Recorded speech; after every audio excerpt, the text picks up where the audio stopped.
विशाखा सख्य सुखिनी हरिहृद्भृङ्गमञ्जरी इमां वृन्दावनेश्वर्या दशनाम मनोरमाम् आनंद चंद्रिकां नाम यो रहस्यां स्तुतिं पठेत् स चिरायुः सुखी पुत्री। आनंद चंद्रिकां नाम जो रहस्यां स्तुतिं पठेत् स क्लेशो रहितो भूत्वा भूरि सौभाग्यभूषितः त्वरितं करुणापात्रं राधा माधवयोर्भवेत् त्वरितं करुणापात्रं राधा माधवयोर्भवेत्।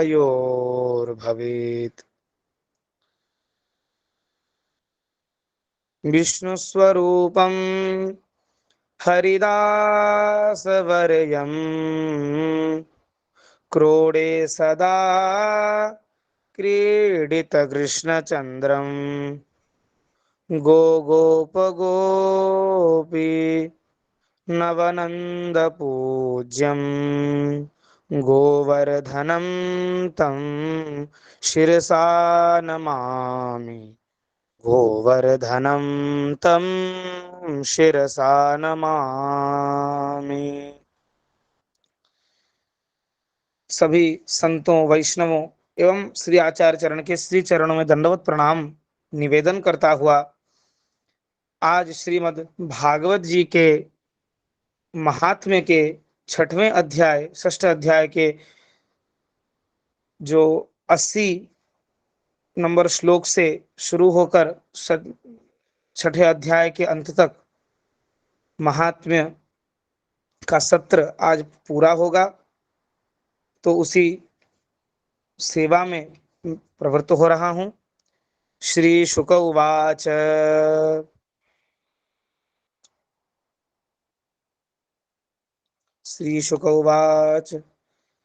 निगम कल्पतरोर्गलितं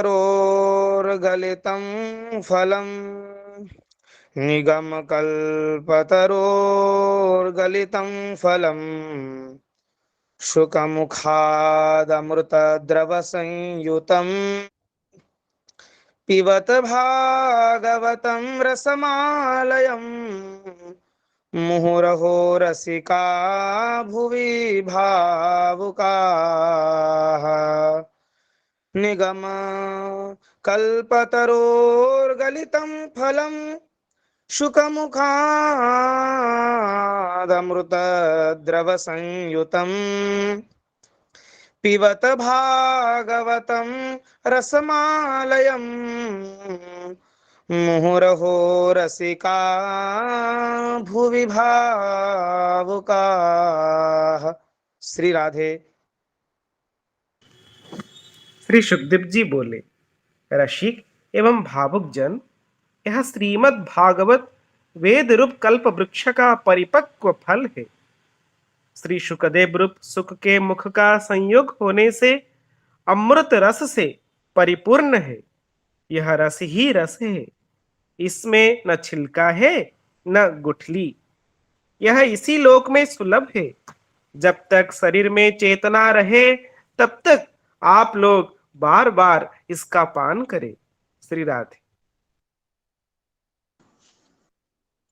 धर्मः प्रोज्झित कैतवोऽत्र परमो निर्मत्सराणां सतां वेद्यं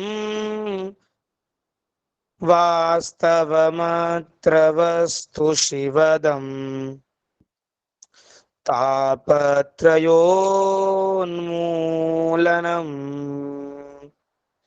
श्रीमद्भागवते महामुनिकृते किं वा परैरीश्वरः सद्यो हृद्यवरुध्यतेऽत्र कृतिभिः शुश्रूषुभिस्तत्क्षणात्। श्री राधे। महामुनि व्यासदेव ने श्रीमद् भागवत महापुराण की रचना की है। इसमें निष्कपट निष्काम परम धर्म का निरूपण है। इसमें शुद्धांतःकरण सत्पुरुषों के जानने योग्य कल्याणकारी वास्तविक वस्तु का वर्णन है, जिससे तीनों तपों की शांति होती है, जिससे तीनों तापों की शांति होती है। इसका आश्रय लेने पर दूसरे शास्त्र अथवा साधन की आवश्यकता नहीं रहती। जब कभी पुण्यात्मा पुरुष इसके श्रवण की इच्छा करते हैं, तभी ईश्वर अविलंब उनके हृदय में अवरुद्ध हो जाता है। जय जय श्री राधे। श्रीमद्भागवतं पुराणतिलकम् यद् वैष्णवानां धनम् यस्मिन् पारमहंस्यमेव ममलम् ज्ञानं परं गीयते यत्र ज्ञान विराग भक्ति सहितं नैष्कर्म्यमाविष्कृतम् तच्छृण् प्रपठन् विचारण परो भक्त्या विमुच्ये नरः। श्री राधे। यह भागवत पुराणों का तिलक और वैष्णवों का धन है। इसमें परमहंसों के प्राप्य विशुद्ध ज्ञान का ही वर्णन किया गया है तथा ज्ञान, वैराग्य और भक्ति के सहित निवृत्ति मार्ग को प्रकाशित किया गया है। जो पुरुष भक्ति पूर्वक इसके श्रवण, पठन और मनन में तत्पर रहता है, वह मुक्त हो जाता है। श्री राधे। स्वर्गे सत्ये च कैलासे वैकुंठे नास्त्ययं रसः अतः पिबन्तु सद्भाग्या मामुञ्चत कर्हिचित्। श्री राधे। यह रस स्वर्गलोक, सत्यलोक, कैलाश और वैकुंठ में भी नहीं है। इसलिए भाग्यवान श्रोताओं, तुम इसका खूब पान करो। इसे कभी मत छोड़ो, मत छोड़ो। श्री राधे। सूत उवाच एवं ब्रुवाणे सति वादरायणो मध्ये सभायां हरिराविरासीत् प्रह्लाद बल्युद्धव फाल्गुनादिभिर्वृतः सुरर्षिस्तमपूजयच्च तान् दृष्ट्वा प्रसन्नं महदासने हरिं ते चक्रिरे कीर्तनमग्रतस्तदा भवो भवान्या कमलासनस्तु तत्रागमत् कीर्तनदर्शनाय तत्रागमत कीर्तन दर्शनाय। श्री राधे।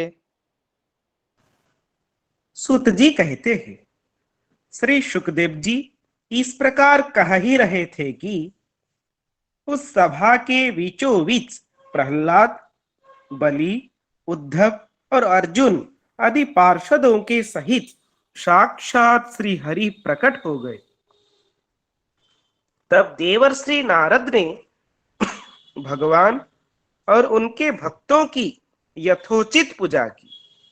भगवान को प्रसन्न देखकर देवर्षि ने उन्हें एक विशाल सिंहासन पर बैठा दिया और सब लोग उनके सामने संकीर्तन करने लगे। उस कीर्तन को देखने के लिए श्री पार्वती जी के सहित महादेव जी और ब्रह्मा जी भी आए। श्री राधे। प्रहलाद स्थालधारी तरल गतितया चोद्धवः कांस्यधारी वीणाधारी सुरर्षिः स्वरकुशलतया रागकर्तार्जुनो भूत्। इंद्रो वादिन् मृदंगम जय जय सुकराः कीर्तने ते कुमारा। यत्राग्रे भावभक्ता सरसरचनया व्यासपुत्रो बभूव। श्री राधे। कीर्तन आरंभ हुआ। प्रहलाद जी तो चंचल गति होने के कारण करताल बजाने लगे। उद्धव जी ने झांझे उठा ली। देवर्षि नारद वीणा की ध्वनि करने लगे। स्वर विज्ञान ज्ञान विद्या में कुशल होने के कारण अर्जुन राग आलापने लगे। इंद्र ने मृदंग बजाना आरंभ किया। सनकादि बीच बीच में जय घोष करने लगे और इन सबके आगे श्री सुखदेव जी तरह तरह की सरस अंग भंगी करके भाव बताने लगे। श्री राधे। ननर्त मध्ये त्रिकमेव तत्र भक्त्यादिकानां नटवत्सु तेजसाम् अलौकिकं कीर्तनमेतदीक्ष्य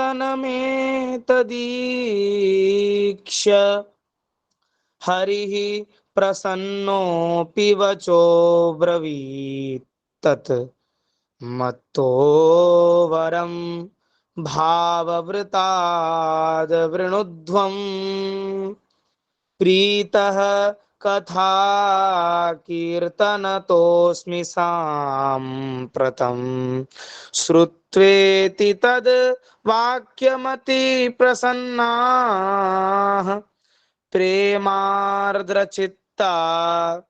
हरिमुचिरे ते प्रेमार्द्रचित्ता हरिमुचिरे ते। श्री राधे। इन सबके बीच में परम तेजस्वी भक्ति, ज्ञान और वैराग्य नटों के समान नाचने लगे। ऐसा अलौकिक कीर्तन देखकर भगवान प्रसन्न हो गए और इस प्रकार कहने लगे, मैं तुम्हारी इस कथा और कीर्तन से बहुत प्रसन्न हूं। तुम्हारे भक्ति भाव ने इस समय मुझे अपने वश में कर लिया है। अतः तुम लोग मुझसे वर मांगो। भगवान के ये वचन सुनकर सब लोग बड़े प्रसन्न हुए और प्रेमाद्र चित्त से भगवान से कहने लगे, नगाह गाथा सुच सर्वभक्तैर् एभिस्त्वया भाव्यमिति प्रयत्नात् मनोरथोऽयं परिपूरणीयस्तथेति चोक्त्वान्तरधीयताच्युतः ततो नमत्तत् चरणेषु नारदः तथा शुकादीनपि तापसांश्च अथ प्रहृष्टाः परिनष्टमोहाः सर्वे ययुः पीतकथामृतास्ते सर्वे ययुः पीतकथामृतास्ते। श्री राधे। हे भगवान, हमारी यह अभिलाषा है कि भविष्य में भी जहाँ कहीं सप्ताह कथा हो वहाँ आप इन पार्षदों के सहित अवश्य पधारे। हमारा यह मनोरथ पूर्ण कर दीजिए। हे भगवान। भगवान तथास्तु कहकर अंतर्धान हो गए।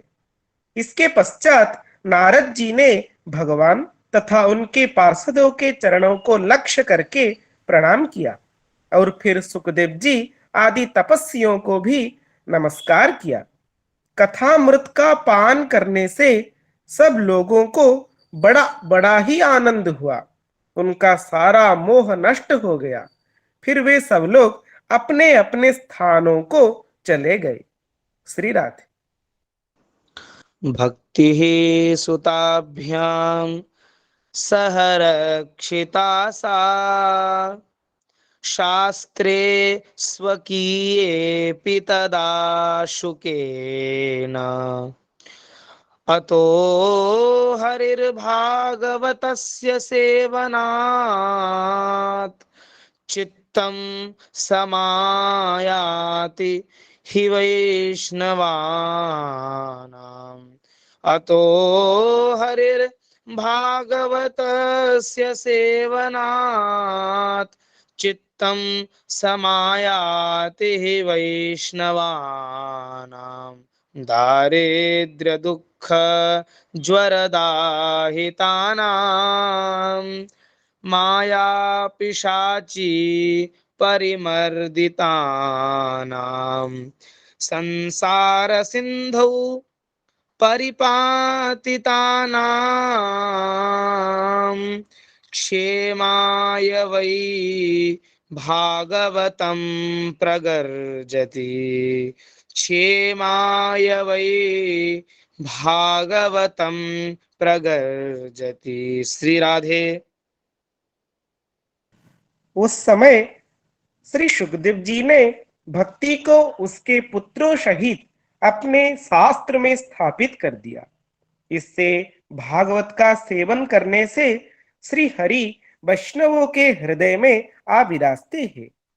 जो लोग दारिद्र्यता के दुख ज्वर की ज्वाला से दग्ध हो रहे हैं, जिन्हें माया पिशाची ने रौंद डाला है, तथा जो संसार समुद्र में डूब रहे हैं, उनका कल्याण करने के लिए श्रीमद् भागवत सिंहनाद कर रहा है। श्री राधे। शौनक उवाच शुकेनोक्तं कदा राज्ञे गोकर्णेन कदा पुनः सुरर्षये कदा ब्राह्मैश्छिन्दी मे संशयं त्विमं सुरर्षये कदा ब्राह्मैश्छिन्दी मे संशयं त्विमं। श्री राधे। सौनक जी ने पूछा, सूत जी, श्री सुखदेव जी ने राजा परीक्षित को, गोकर्ण ने धुंधुकारी को और सनकादि ने नारद जी को किस किस समय यह ग्रंथ सुनाया था? मेरा यह संशय दूर कीजिए। श्री राधे। सूत उवाच आ कृष्ण निर्गमात् त्रिंशद् वर्षाधिकगते कलौ नवमीतो नभस्ये च कथारम्भं शुकोऽकरोत् परीक्षित श्रवणान्ते च कलौ वर्षशतद्वये शुद्धे शुचौ नवम्यां च धेनुजो कथयत कथां शुद्धे शुचौ नवम्यां च धेनुजो कथयत कथां। श्री राधे। सूत जी ने कहा, भगवान श्री कृष्ण के स्वधाम गमन के बाद कलयुग के 30 वर्ष से कुछ अधिक बीत जाने पर भाद्रपद मास की शुक्ला नवमी को श्री सुखदेव जी ने कथा आरंभ की थी। राजा परीक्षित के कथा सुनने के बाद कलयुग के 200 वर्ष बीत जाने पर आषाढ़ मास की शुक्ला नवमी को गोकर्ण जी ने यह कथा सुनाई थी। श्री राधे। तस्मादपि कलौ प्राप्ते 30 वर्ष गते सति ऊचुरूर्जेसिते पक्षे नवम्यां ब्रह्मणः सुताः इत्येतत्ते समाख्यातं यत् पृष्टोऽहं त्वया नघ कलौ भागवती वार्ता भवरोग विनाशिनी कलौ भागवती वार्ता भवरोग विनाशिनी। श्री राधे। इसके पीछे कलयुग के 30 वर्ष और निकल जाने पर कार्तिक शुक्ला नवमी से सनक आदि ने कथा आरंभ की थी। निष्पाप सौनक जी, आपने जो कुछ पूछा था उसका उत्तर मैंने आपको दे दिया। इस कलयुग में भागवत की कथा भवरोग की रामबाण औषध है। श्री राधे। कृष्ण प्रियं सकल कल्मषनाशनं च मुक्त्ये कहे तुमिह भक्ति विलासकारी संतः कथानकमिदं पिबतादरेण लोके हि तीर्थ परिशीलन सेवया किम। श्री राधे। हे संतजन, आप लोग आदर पूर्वक इस कथामृत का पान कीजिए। यह श्री कृष्ण को अत्यंत प्रिय, संपूर्ण पापों का नाश करने वाला, मुक्ति का एकमात्र कारण और भक्ति को बढ़ाने वाला है। लोक में अन्य कल्याणकारी साधनों का विचार करने और तीर्थों का सेवन करने से क्या होगा। श्री राधे।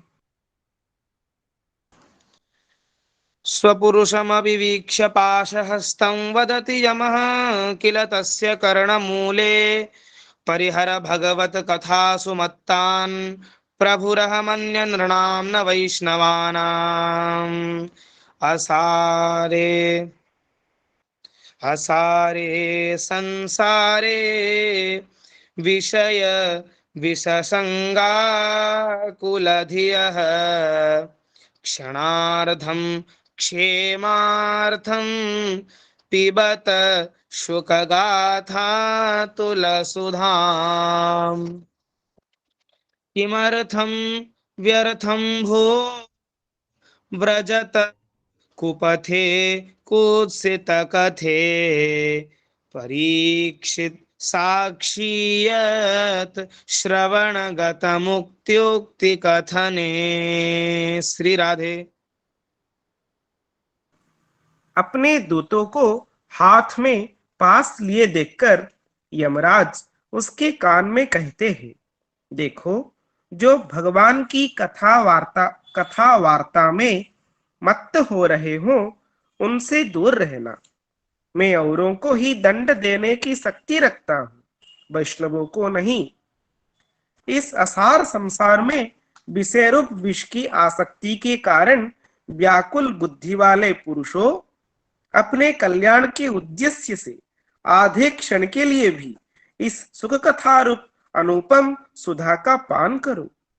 प्यारे भाइयों, निम्दित कथाओं से युक्त कुपथ में व्यर्थ ही क्यों भटक रहे हो? इस कथा के कान में प्रवेश करते ही मुक्ति हो जाती है। इस बात के साक्षी राजा परीक्षित है। श्री राधे। रस प्रवाह संस्थेन श्रीशुके निरता कथा कंठे संबध्यते येन स वैकुंठ प्रभुर्भवेत्। श्री राधे। श्री सुखदेव जी ने प्रेम रस के प्रवाह में स्थित होकर इस कथा को कहा था। इसका जिसके कंठ से संबंध हो जाता है वह वैकुंठ का स्वामी बन जाता है। श्री राधे। इति च परम गुह्यं सर्वसिद्धान्तसिद्धं सपदि निगदितं ते शास्त्रपुञ्जं विलोक्य जगति शुककथा तो निर्मलं नास्ति किंचित् पिब परसुखहेतोर्द्वादश स्कन्धसारम् पिब परसुखहेतोर्द्वादश स्कन्धसारम्। श्री राधे। श्री शौनक जी, मैंने अनेक शास्त्रों को देखकर आपको यह परम गोप्य रहस्य अभी अभी सुनाया है। सब शास्त्रों के सिद्धांतों का यही निचोड़ है। संसार में इस सुख शास्त्र से अधिक पवित्र और कोई वस्तु नहीं है। अतः आप लोग परमानंद की प्राप्ति के लिए इस द्वादश स्कंध रूप रस का पान करें। श्री राधे। एतां यो नियततया शृणोति भक्त्या यश्चैनां कथयति शुद्ध वैष्णवाग्रे तौ सम्यग् विधिकरणात् फलं लभेते यथार्थ्यान्न हि भुवने किमप्यसाध्यम्। श्री राधे।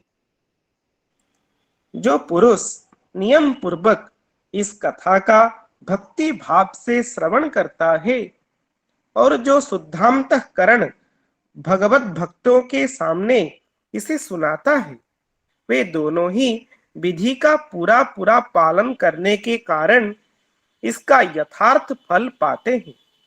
उनके लिए त्रिलोकी में कुछ भी असाध्य नहीं रह जाता। इति श्री पद्म पुराणे उत्तरखंडे श्रीमद्भागवत महात्म्ये श्रवण विधि कथनम नाम षष्ठोऽध्यायः।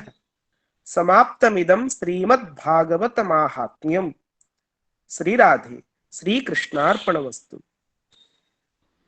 हरिः शरणं हरिः शरणं हरिः शरणं हरिः शरणं श्री हरिः शरणं हरिः शरणं हरिः शरणं श्री हरिः शरणं हरि शरणं हरि शरणं हरि शरणं हरि शरणं हरि शरणं हरि शरणं श्री हरिः शरणं हरिः शरणं हरिः शरणं हरिः शरणं श्री हरिः शरणं हरिः शरणं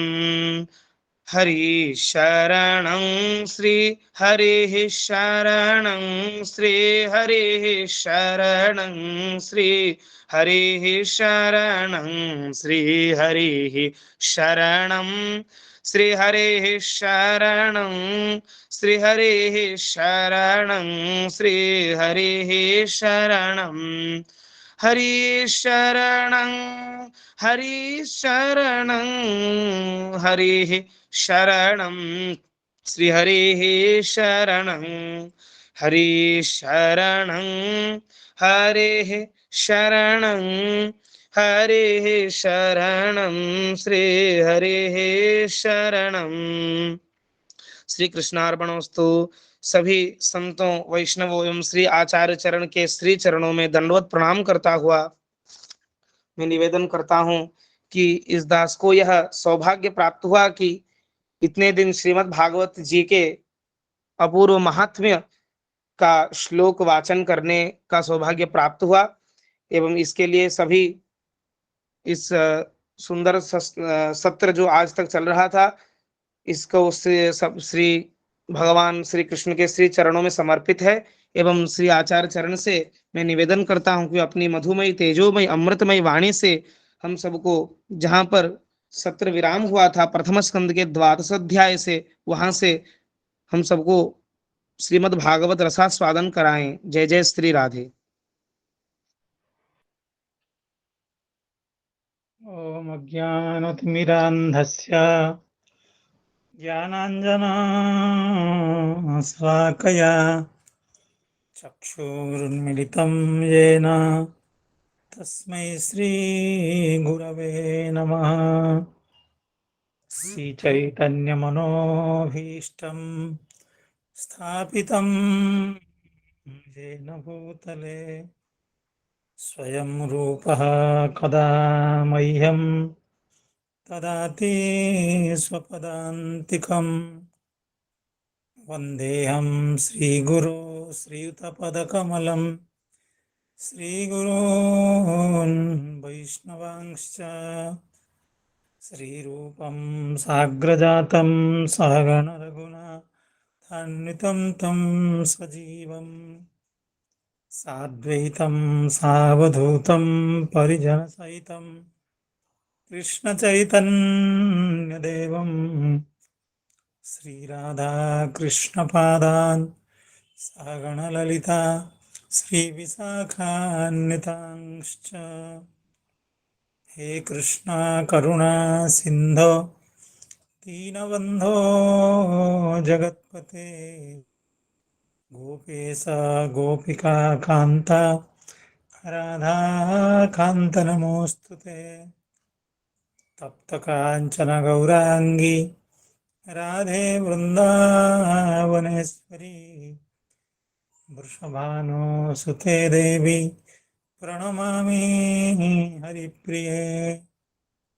नमो महावदान्याय कृष्णप्रेमप्रदायते कृष्णाय कृष्णचैतन्य नाम्ने गौरत्विषे नमः। वाञ्छाकल्पतरुभ्यश्च कृपासिन्धुभ्य एव च पतितानां पावनेभ्यो वैष्णवेभ्यो नमो नमः। जय श्रीकृष्ण चैतन्य प्रभो नित्यानन्द श्री अद्वैत गदाधर श्रीवासादि गौरभक्तवृन्द। हरे कृष्ण कृष्ण कृष्ण हरे हरे हरे राम राम राम हरे हरे। नमः ओं विष्णुपादाय कृष्णप्रेष्ठाय भूतले श्रीमते भक्तिवेदान्त स्वामिन्निति नामिने। नमस्ते सारस्वते देवे गौरवाणी प्रचारिणे निर्विशेषा शून्यवादी पाश्चात्य देशतारिणे।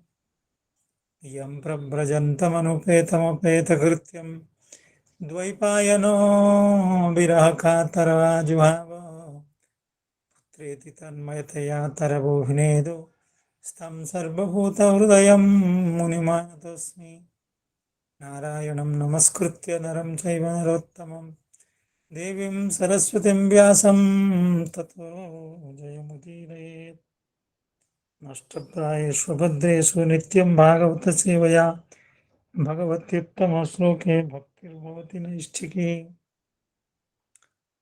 इस प्रातःकालीन कार्यक्रम में जुड़े हुए समस्त संतजनों, वैष्णवजनों, भक्तजनों, श्रीमद् भागवत कथा रसपिपासु सुधीजनों के चरणों में पुनः पुनः विनीत प्रणाम निवेदन करता हूँ।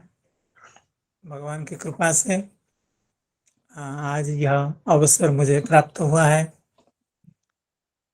आप लोगों के साथ भगवान की कथा का चिंतन, मनन एवं श्रवण करने का। तो पिछले दिन तो कुछ दिन हमारे लिए तो अच्छे नहीं रहे, क्योंकि हम भगवान की कथा से वंचित रहे और अस्वास्थ्य के कारण अभी भी कहने में बहुत गला सहायक नहीं हो रही है। फिर भी आप सबके आशीर्वाद, सदिच्छा, प्रेम एवं स्नेह के कारण मुझे उत्साह है कि मैं चाहे जैसे भी हो भगवान की कथा को कहूँ, बताऊं, कहूँ, श्रवण करूं। और आज तक हम यह जो श्रीमद् भागवत का दिव्य महात्म्य है, पद्म पुराण में वर्णित, इस महात्म्य का हम लोगों ने बड़े सुंदर ढंग से श्रवण कर रहे थे। और उसमें आयुष्मान रूपेश प्रसाद प्रभु, आयुष्मान गौरव प्रसाद प्रभु, आयुष्मान श्रीनिवास प्रभु की मुख्य भूमिका है।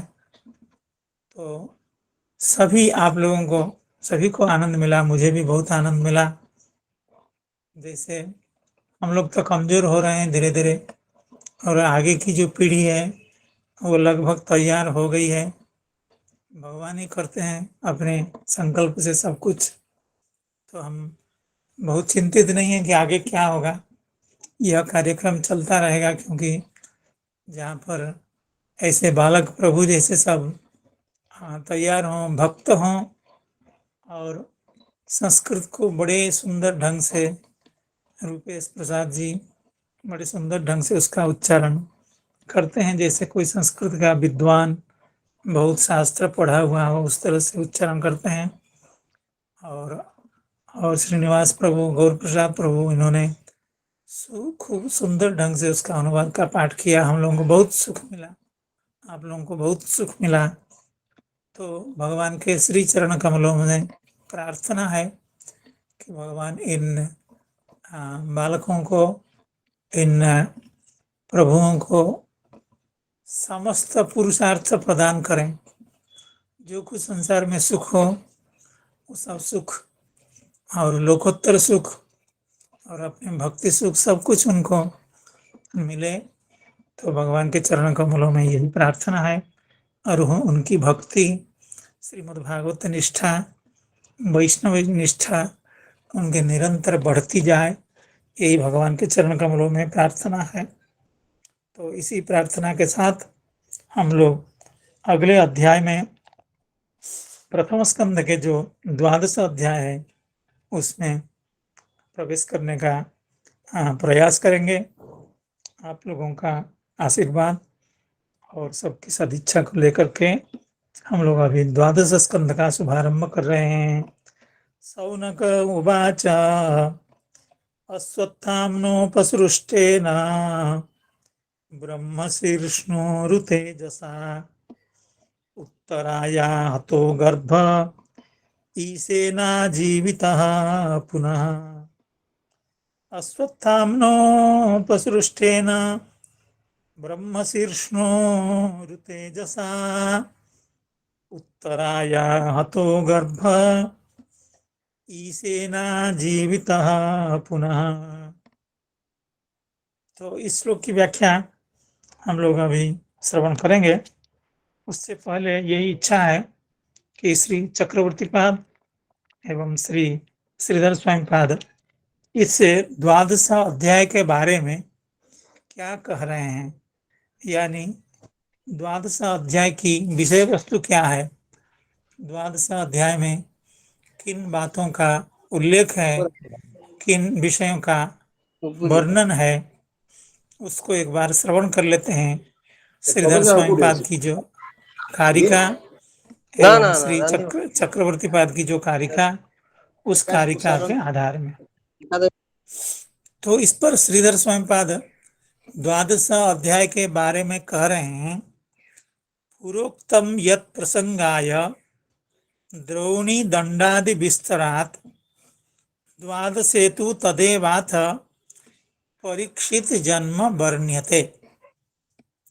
पूर्वोक्तम यत् प्रसंगाय द्रोणी दंडादि विस्तरात्, अर्थात यह प्रश्न था कि श्री वेदव्यास जी ने किसकी प्रेरणा से इस ग्रंथ का, श्रीमद् भागवत ग्रंथ का प्रकाश किया, और श्री सुखदेव गोस्वामी जो आत्माराम महात्मा है, उन्होंने किस तरह से अपने पिताजी से यानी श्री व्यासदेव भगवान जी से श्रीमद् भागवत का अध्ययन किया। और आप कह रहे हैं कि आपने श्री परीक्षित जी महाराज जी को इसका श्रवण किया, जो परीक्षित जी महाराज की प्रायोपवेशन में थे, यानी मृत्यु तक उपवास में रह करके श्री परीक्षित जी महाराज इस कथा का श्रवण कर रहे थे। तो श्री परीक्षित महाराज जी तो बड़े भक्त राजा थे, बड़े निष्ठावान राजा थे, तो उनको क्या जरूरत पड़ी कि वे आकर के श्री सुखदेव गोस्वामी से श्रीमद् भागवत कथा का प्रायोपवेशन करके श्रवण किया। तो ये सब प्रश्न श्री शौनक महर्षि ने श्री सूत गोस्वामी से किया था, और उन प्रश्नों के उत्तर के प्रसंग में परीक्षित महाराज जी को वैराग्य क्यों आया, इस बात को कहने के लिए परीक्षित महाराज जी का जो जन्म वृत्तांत है, किस परिस्थिति में परीक्षित महाराज जी का जन्म हुआ, एवं महाभारत युद्ध के समय में हुई वो सब घटनाओं का वर्णन इससे पहले किया गया। उसी बात को करें, पूर्वोक्तम यत् प्रसंगाय द्रोणी दंडादि विस्तरात्, यानी द्रोणपुत्र अश्वत्थामा को अर्जुन ने भगवान के कहने पर दंड प्रदान किया, यानी उनके मस्तक को मुंडित कर दिया, उनको अपमानित करके स्वशिबिरात निरयापयत, अर्थात वहाँ से जो पांडवों का शिविर था वहाँ से उनको भगा दिया गया। तो इस तरह से द्रोणी को दंड प्रदान किया गया था, यानी अश्वत्थामा को, द्रोण पुत्र को पांडवों के द्वारा भगवान के निर्देश से, भगवान के सलाह से उनको दंड प्रदान किया गया था। वह सब बातें विस्तरात, यानी विस्तृत ढंग से हम लोगों ने सप्तम अध्याय में श्रवण किया।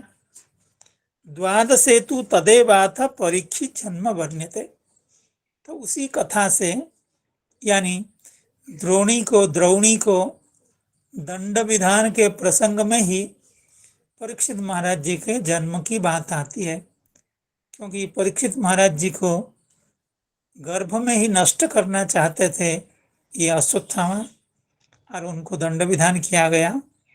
तो दोनों का प्रसंग एक ही है, अर्थात दोनों का जो संबंध है वो एक जगह से है, परीक्षित महाराज जी के जन्म से।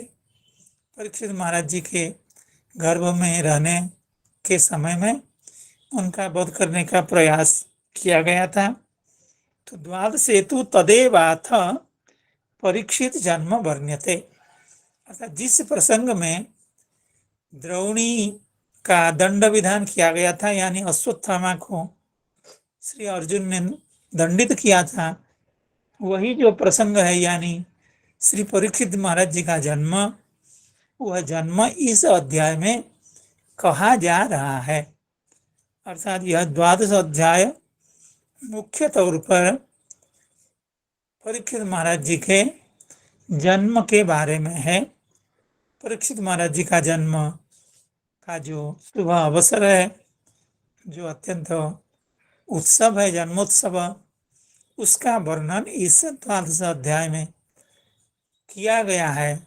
यह श्री श्रीधर स्वामी पाद का अभिप्राय है।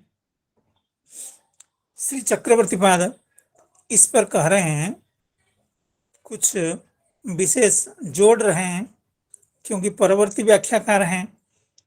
तो श्रीधर स्वामी पाद ने जितनी बातें कही हैं उतनी ही बात अगर कह दें तो उसमें नवीनता क्या है।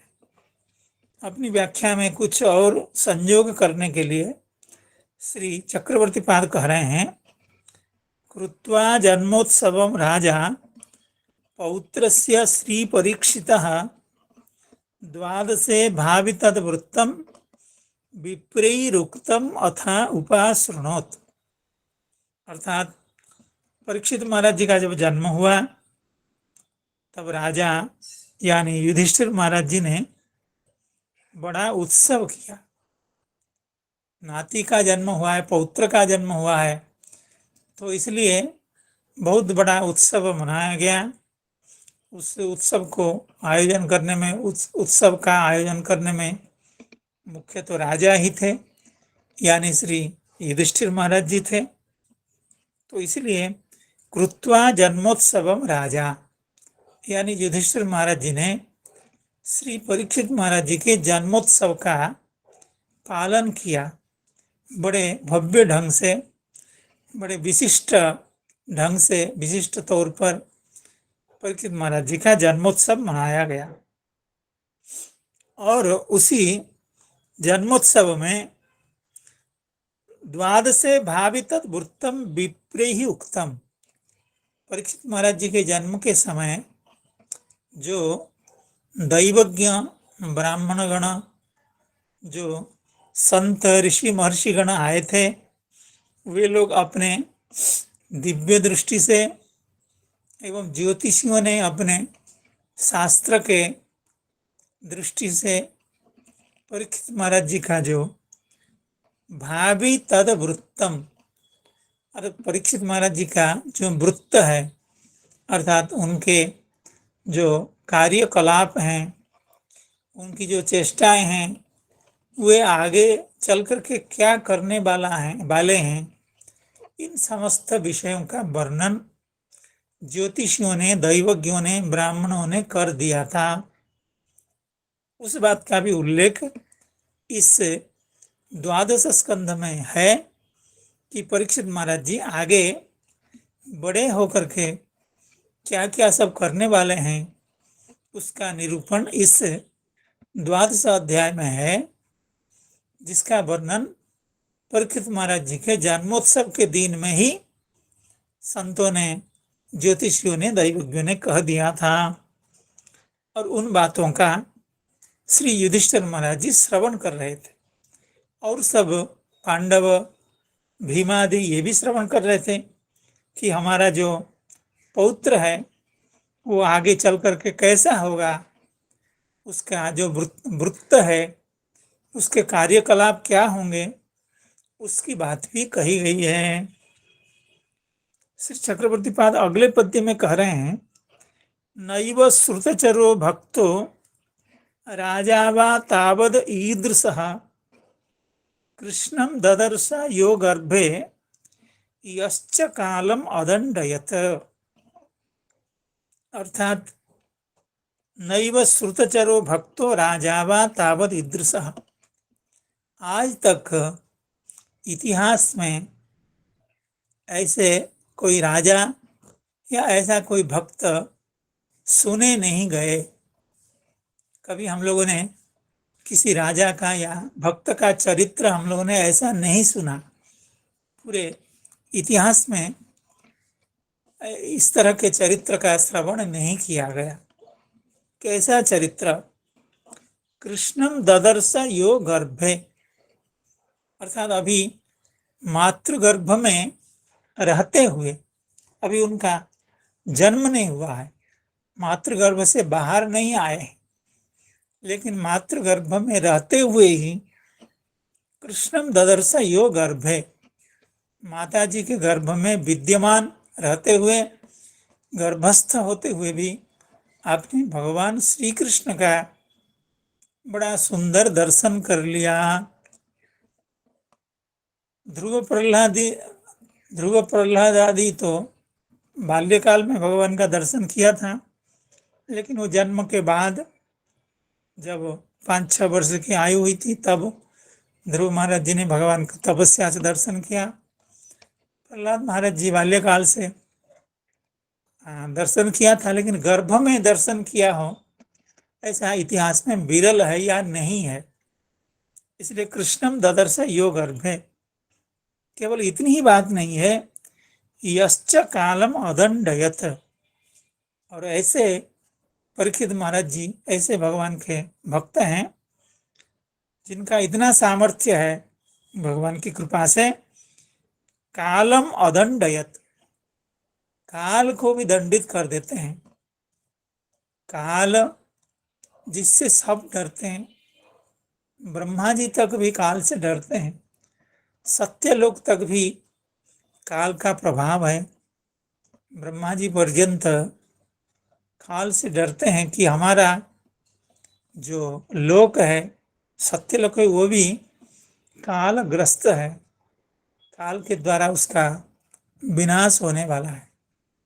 लेकिन इतना प्रबल प्रतापी जो काल है उसको भी परीक्षित महाराज जी ने दंडित कर दिया। अर्थात काल को परीक्षित महाराज जी ने कहा कि देखिए, आप काल भले हों, लेकिन हमारे राज्य में आपको कहीं नहीं रहना है। तब फिर काल ने प्रार्थना की कि महाराज, आप तो सबके राजा हैं, मेरे भी राजा हैं, तो मैं आपका प्रजा हूँ, और प्रजा का कल्याण करना, प्रजा को रहने देना, उसका पालन करना, ये तो राजा का धर्म है। आप हमको भगा रहे हैं, ये कैसे राजा हैं आप?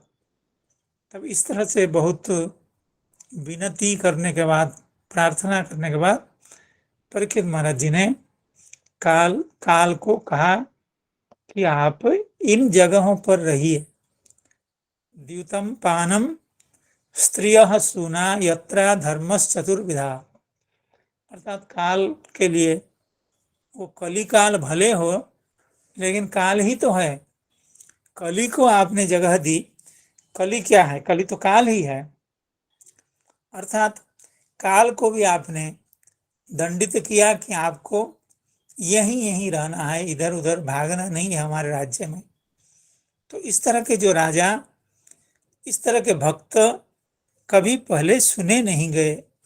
इसी बात को श्री चक्रवर्ती पाद कह रहे हैं, नैव श्रुतचरो भक्तो राजा वा तावद ईदृशः। इस तरह के राजा और इस तरह के भक्त कभी इससे पहले सुने नहीं गए। कृष्णम ददर्श यो गर्भे, जिन्होंने गर्भ में ही भगवान श्री कृष्ण का दर्शन कर लिया था। यश्च कालम अदंडयत, जिन्होंने काल को दंडित किया। तो यह तो भूमिका का श्लोक है।